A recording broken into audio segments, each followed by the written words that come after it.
Genesis 1. The beginning. In the beginning God created the heavens and the earth. Now the earth was formless and empty. Darkness was over the surface of the deep, and the Spirit of God was hovering over the waters. And God said, "Let there be light," and there was light. God saw that the light was good, and he separated the light from the darkness. God called the light day, and the darkness he called night. And there was evening and there was morning, the first day. And God said, "Let there be a vault between the waters to separate water from water." So God made the vault and separated the water under the vault from the water above it, and it was so. God called the vault sky, and there was evening and there was morning, the second day.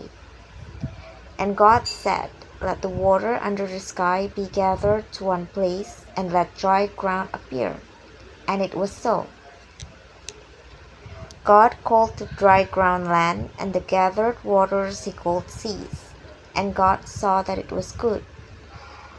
Then God said, "Let the land produce vegetation, seed-bearing plants and trees on the land that bear fruit with seed in it, according to their various kinds." And it was so. The land produced vegetation, plants bearing seed according to their kinds, and trees bearing fruit with seed in it according to their kinds. And God saw that it was good. And there was evening and there was morning, the third day. And God said, "Let there be lights in the vault of the sky to separate the day from the night, and let them serve as signs to mark sacred times, and days and years, and let them be lights in the vault of the sky to give light on the earth." And it was so. God made two great lights, the greater light to govern the day, and the lesser light to govern the night. He also made the stars.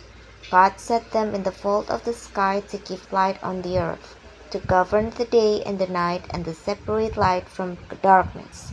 And God saw that it was good. And there was evening and there was morning, the fourth day. And God said, "Let the water teem with living creatures, and let birds fly above the earth across the vault of the sky." So God created the great creatures of the sea, and every living thing with which the water teems and that moves about in it, according to their kinds, and every winged bird according to its kind. And God saw that it was good. God blessed them and said, "Be fruitful and increase in number, and fill the water in the seas, and let the birds increase on the earth." And there was evening and there was morning, the fifth day. And God said, "Let the land produce living creatures according to their kinds, the livestock, the creatures that move along the ground, and the wild animals, each according to its kind." And it was so. God made the wild animals according to their kinds, the livestock according to their kinds, and all the creatures that move along the ground according to their kinds. And God saw that it was good.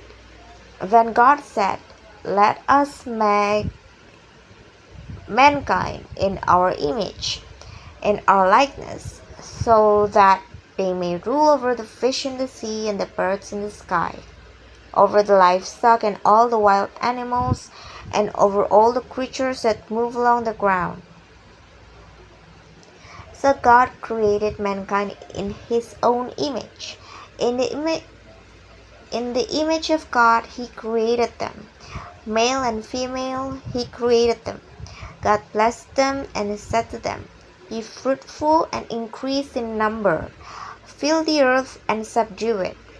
Rule over the fish in the sea and the birds in the sky, and over every living creature that moves on the ground." Then God said, "I give you every seed bearing plant on the face of the whole earth, and every tree that has fruit with seed in it. They will be yours for food.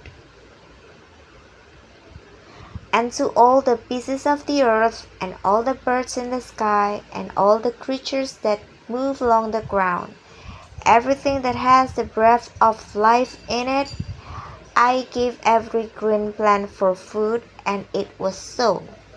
God saw all that he had made, and it was very good. And there was evening, and there was morning, the sixth day.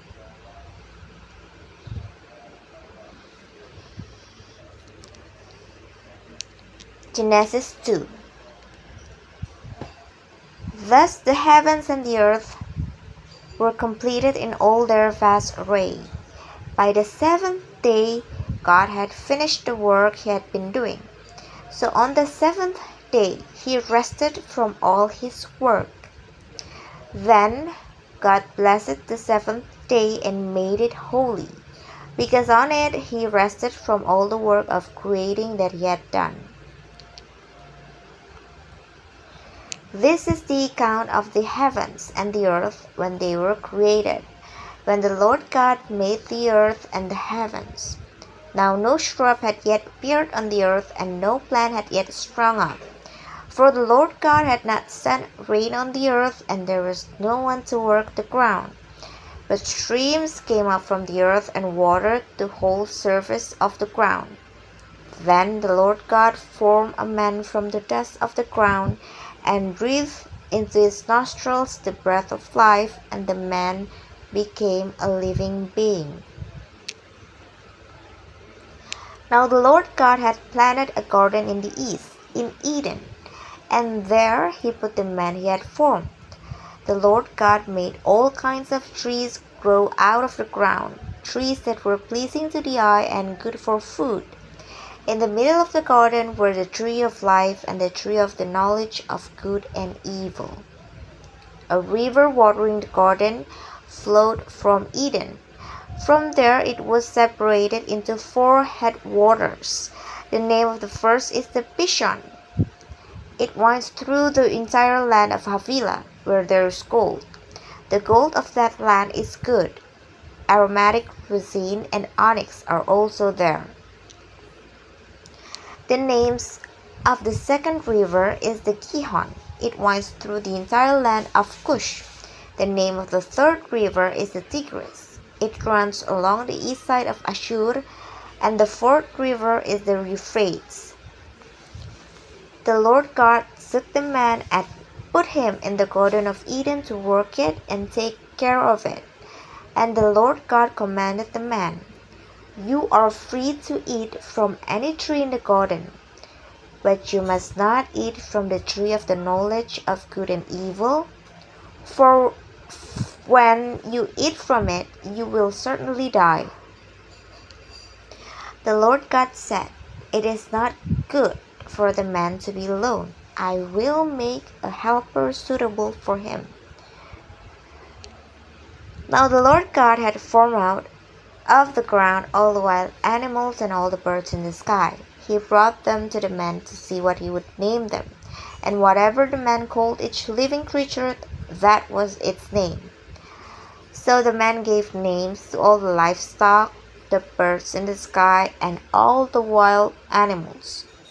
But for Adam no suitable helper was found. So the Lord God caused the man to fall into a deep sleep, and while he was sleeping, he took one of the man's ribs, and then closed up the place with flesh. Then the Lord God made a woman from the rib he had taken out of the man, and he brought her to the man. The man said, "This is now bone of my bones, and flesh of my flesh.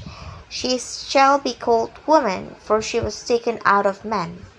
That is why a man leaves his father and mother and is united to his wife, and they become one flesh." Adam and his wife were both naked, and they felt no shame.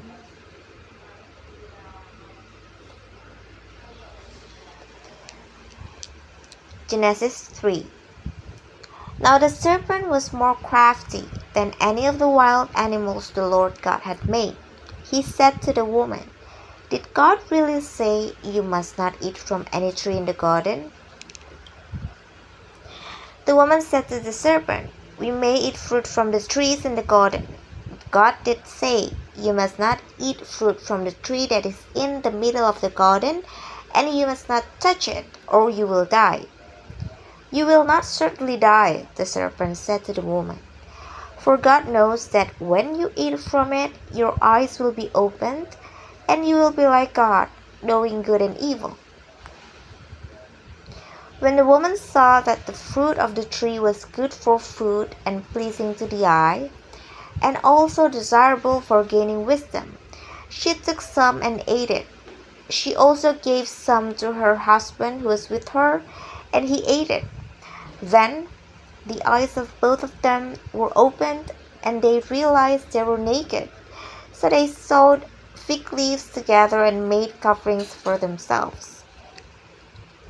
Then the man and his wife heard the sound of the Lord God as he was walking in the garden in the cool of the day, and they hid from the Lord God among the trees of the garden.